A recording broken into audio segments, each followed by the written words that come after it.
At dahil gusto ko nga ngayon magsinigang sa bayabas na bangos mga idol, ay bumili syempre ko ng bangos, ano? Pipitas lang ako ng mga gulay dito sa aking mga tinanim. At pumitas nga ako ng siling haba rito mga idol. Kagandahan lang mga idol, kapag meron ka tinanim, syempre meron ka nga anihin. Kailangan natin magkulubong mga idol, napakainit. Nagkulubong na nga ako dito mga idol, napakainit naman na kasi ngayon. At pag hindi ako nagkulubong mga idol, baka masira ang kutis ko. Wow! At tara, mabitas tayo ng talbos na kamote, napakasarap nito.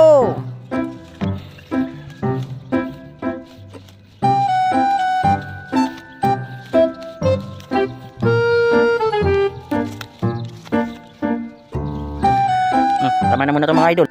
Siyempre, kuha rin tayo okra. Okra. Grabe, init ng panahon, no? Tutuyo agad yung labang ko.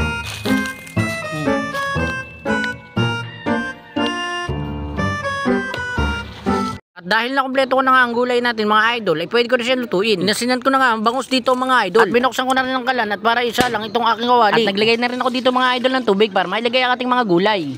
Pinagsama-sama ko na nga mga idol, lagay dyan luya, sibuyas at saka yung bayabas. At saka nalagay din ako kamatis dito at saka nalagyan ko na rin ng konting asin. Saka ko tatakpan. Papakulong ko nga lang to hanggang siya lumambot. At pag kumukulong na nga siya ng ganito mga idol, pwede muna natin siya mekos-mekos. Saka natin ilagay ang ating bangos. Mekos-mekos, tornado!